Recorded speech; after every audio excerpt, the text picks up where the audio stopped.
জুবিন গাৰ্গে যেতিয়া গছ কটাৰ সময়ত তেওঁ আন্দোলনত গৈছিল তাৰ পিছত মই এদিন ৰাতিপুৱা ফোন কৰি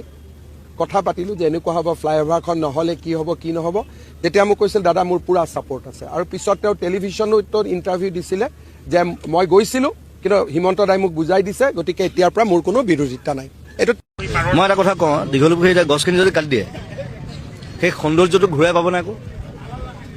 মই কালিও দিছোঁ এটা পোষ্ট সেই সৌন্দৰ্যটো কোনে ঘূৰাই পাব নাপায় চ' ডোণ্ট গ' ফৰ ইট সেইটো বিজেপি চৰকাৰ হওক কংগ্ৰেছ হওক আই don't care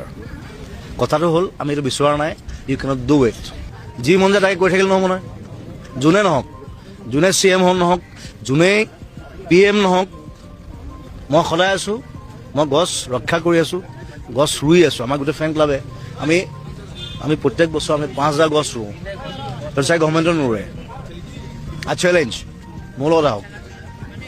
you don't do it I'll do a revolution that's it বিপ্লৱ কৰিম কি ঘণ্টা হ'ব তাত কোনে চাব গছবিলাক য'ত গছ লাগে তাত গছ কাটি আছে য'ত গছ নালাগে তাত গছ ৰুই আছে ফ্ৰী চাউল দি আছে আৰু কম নেকি মুখখন মেলিলে বৰ বেয়া কিন্তু মই চ' don't do it আমি ভিখাৰী নহয় কিন্তু we have land, we have trees, we have hills, we have rivers, we have everything. Talk to me. মই প্ৰতিবাদ নকৰোঁ মই কথা কওঁ বছ মোৰ কথা শুনিব লাগিব যদি নুশুনে মই জেং কৰিম কথাটো সেইটো মই প্ৰতিবাদ কৰা মানুহ নহয় মই এনেকৈ নাহোঁ মই নবহোঁ মই যেতিয়া ওলাই যাওঁ মই কিমান ধৰণৰ লৈ যাওঁ আমি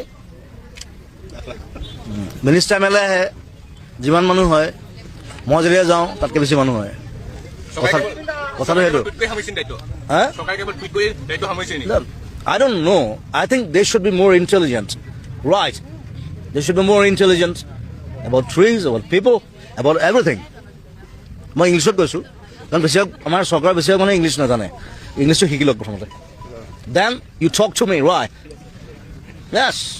দেটছ ইট এইটো ভুল কথা এইটো ভুল এইটো ভুল এইটো ভুল এইটো বাৰে বাৰে ভুল মই নাজানো কি কৈছে গছটো এতিয়া ঢেৰ গছ কাটিছে বাৰু এতিয়া কিছুমান জেগাত গছ কাটিবলগীয়া হৈছে সেইটো উপায় নাই তাত ৰাস্তা বনাইছে কিবা বাট তাৰ ৱে আছে মই এটা কথা ক'ম নগাঁও ওচৰত যেতিয়া হাইৱেটো হৈ আছে আমি যাওঁ এতিয়া সেই হাইৱেটোৱে যাওঁ দেউতাই 2 বছৰ গোটেই কাম বন্ধ কৰি দিলে বিকজ তাত এতিয়াও দুজোপা বকুল গছ আছে যেতিয়া কৈছে মই কাটিব নিদিওঁ ৰাস্তা সলনি কৰি দিলে you can change it it's like মই এনে পোষ্ট এটা দিছোঁ আগৰতলাৰ এটা পোষ্ট দিছোঁ আপোনালোকে দেখিছে চাগে